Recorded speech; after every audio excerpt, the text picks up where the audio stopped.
Finally, I get to see what this colored PPF is all about. Just have to put them on the car and start thinking of which one I like.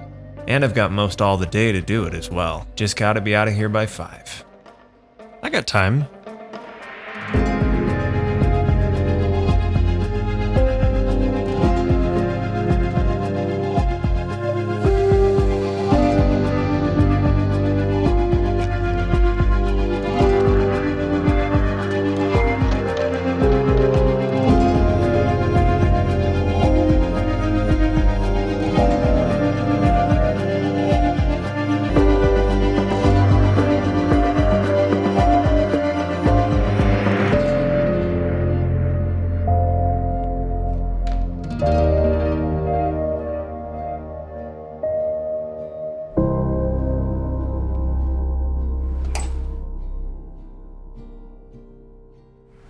The first time I'm actually picking up this PPF. From what I've been told, it's quite different from a feel standpoint than vinyl, which does make a good amount of sense since they're different materials. Polyurethane versus PVC. And almost immediately, I can tell the difference.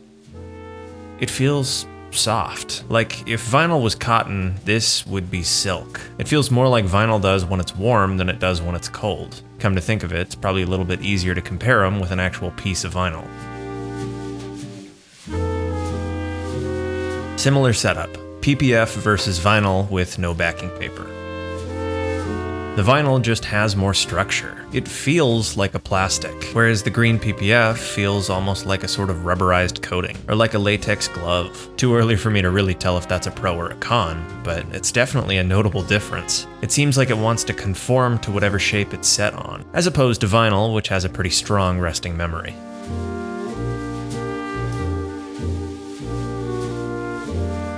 Even just draping them over the side of the car shows just how different they really are. Once the vinyl sits, it's not going to move, whereas the PPF almost seems to melt onto the surface. And it seems like it conforms to curves just a bit easier too. Hardly any effort and it's pretty much glossed out. So far it seems like it might just be easier to work with, which would fall in line with all the marketing and hype. I'm not really going to know that until I get it on the car though.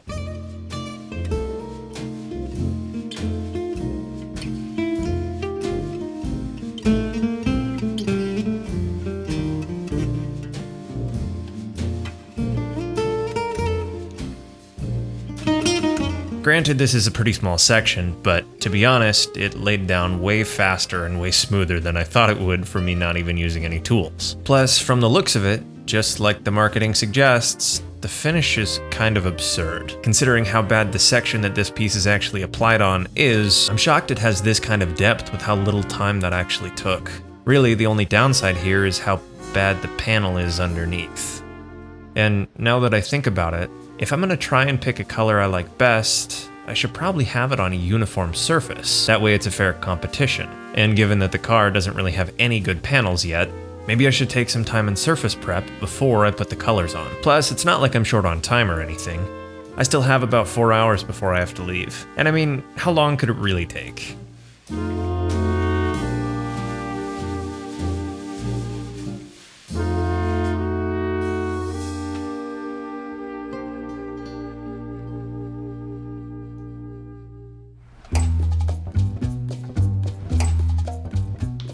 Alrighty, sanding the peeling clear coat. I haven't done this since I wrapped the TT. From what I remember though, it's not that bad. Really just a little bit of effort now so the car looks better at the end. And probably no better place to start than right here. The trunk is absolutely terrible. Huh. You know, from this angle, my Bondo work doesn't look quite as flat as I remember. I guess, well, how long would it take to actually check that?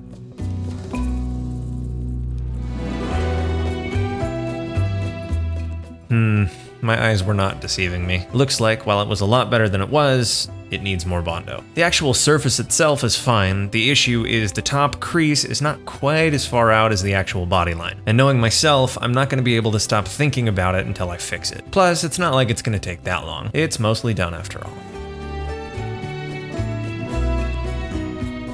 While waiting for it to dry, I moved on to the trunk itself. And this is a good example of one of the two types of paint issues that this car has. The surface itself is speckled, and that's a texture you can feel. What that is the base coat delaminating. Whether it's from rock chips over the years or what, I'm not entirely sure. What I do know is since the base coat itself is coming off, what I need to do is effectively sand that section down to primer, or at least whatever feels completely flat. Any sort of imperfection on the surface itself that you can feel will be shown in the final finish of the wrap. And if I was painting, that would also be true.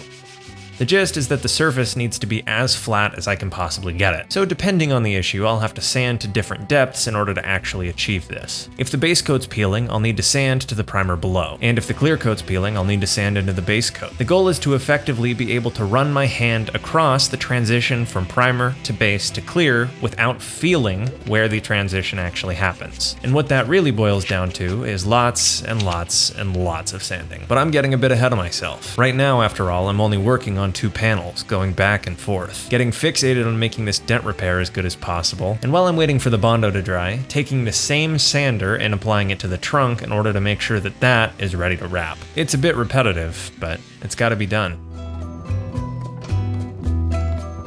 It may not look flat, but if you close your eyes and feel it, you could hardly tell there was a dent there to begin with. And I will spray it with filler primer, but for now, that's a tremendous improvement.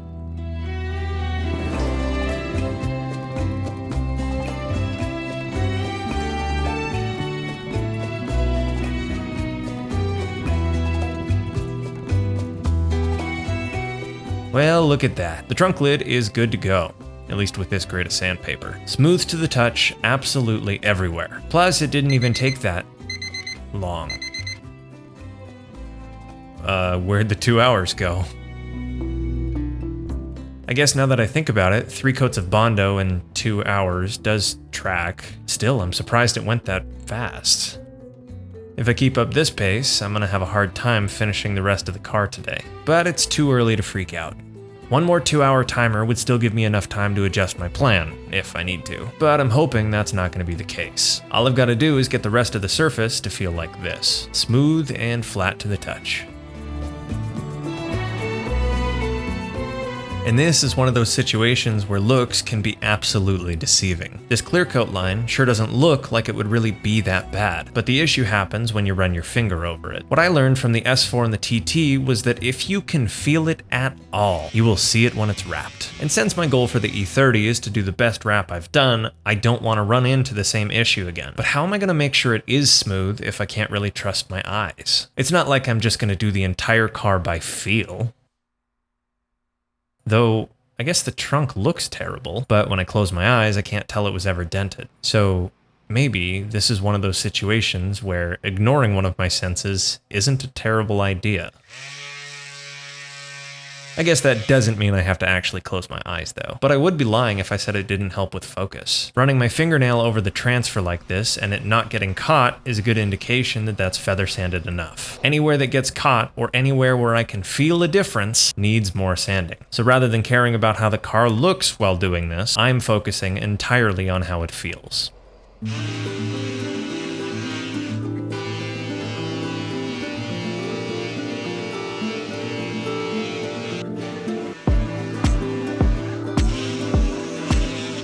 I pretty quickly noticed that these rear pillars are in a very similar situation to the trunk. Sadly, I think the clear coat has been peeled off of these for so long that the base coat was starting to delaminate. So these, just like the trunk, need to be sanded all the way to primer. Once it's got that texture, it's just pretty hard to get rid of. It's almost like the paint was becoming scaly and flaking off bit by bit. Sure makes me realize that clear coat is there just as much to protect the base coat as it is to make it look good. This is likely just the beginning of a lot of actual sanding. Hopefully it doesn't take too long.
I guess there goes another 2 hours.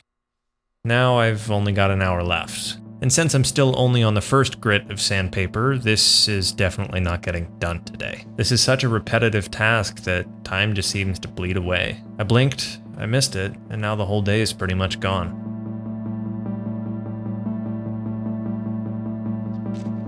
I wonder if the amount of time this is actually taking is even worth it. I wonder what this car would look like if I didn't spend all this time sanding. What if I just picked a color and wrapped it as it was? Which technically is something I could have done, but I guess it probably wouldn't have turned out perfect.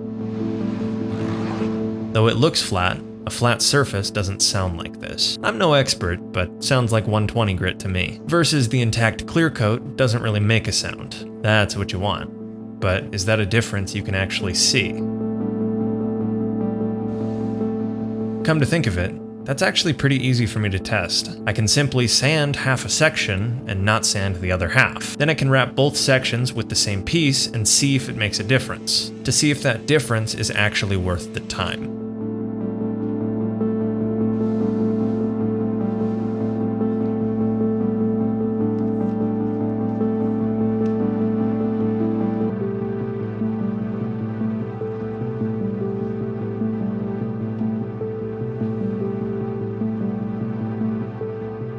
Even with a quick 2 seconds with the orbital sander, the sanded section and the PPF results in a glass finish. Still wild to see a reflection on this car for the first time. But can I tell the difference with the unsanded section? Sadly, for my time, absolutely. Wrapping over a non-sanded section looks like terrible orange peel, like it's wrapping a golf ball. It's just not as good. And weirdly, now that I can see that, I don't feel as bad about how long it's actually taking me. I won't have time to sand this car with the fine grit today, but I think it's worth using the rest of my time to finish off the first grit.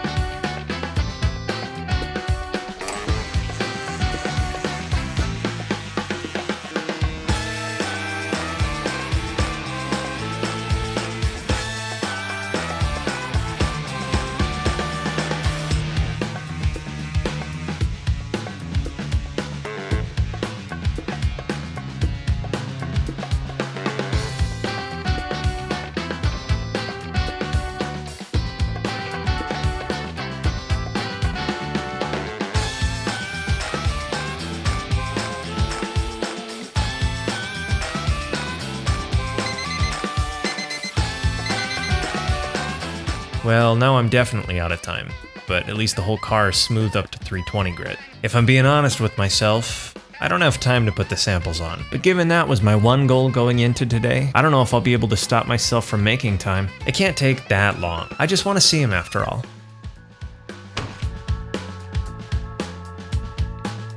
I'm entirely convinced that I can't pick a color without seeing it on the car itself. So rather than just unrolling these and looking at them, I'm going to be installing a small section of them on the hood. The plan is to put these small sections side by side right next to part of the car that still has the original color. I want this wrap to look its best, and one of the things I need to take into consideration is the fact that the bay and the jambs are going to be this green. So whatever color I pick needs to at least go with the color that the car is, but at the very least, not contrast it. That way it's not a jump scare whenever I open the door or pop the hood. I'm also going to number the colors 1 through 10 so it's easier to remember which ones I like rather than the names themselves.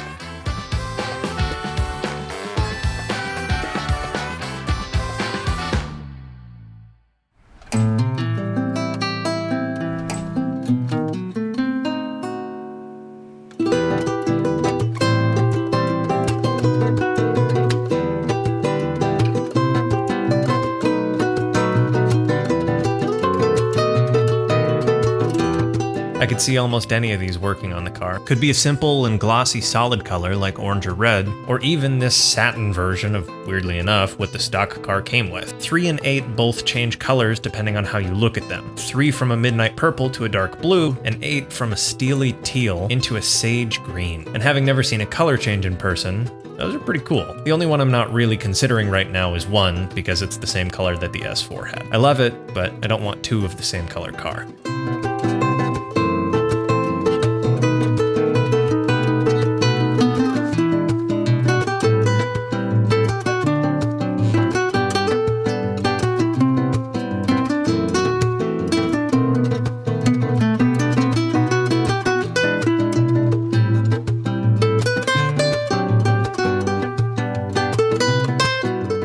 more I look at these, the more I realize just how tough this decision is going to be. I think the E30 could honestly pull off any single one of these. I don't know if there's a right or a wrong answer, and I think to truly pick a color I'm happy with, I'll need a little time to sit with these options. I don't really think that's a bad thing though. In fact, it's probably going to work out pretty well, given how much better the car looks after just a little bit of time spent sanding. I think it makes sense to do this right and wet sand the whole car at a much finer grit, picking a color and prepping the surface. No matter how long it is, good things just seem to take time. And even if they end up making you late, they usually are pretty worth it.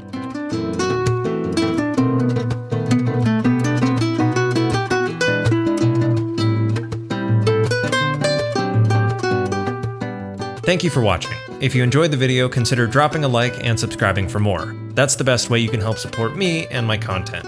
Either way, I'll see you guys in the next episode. Thank you again. Have a wonderful day.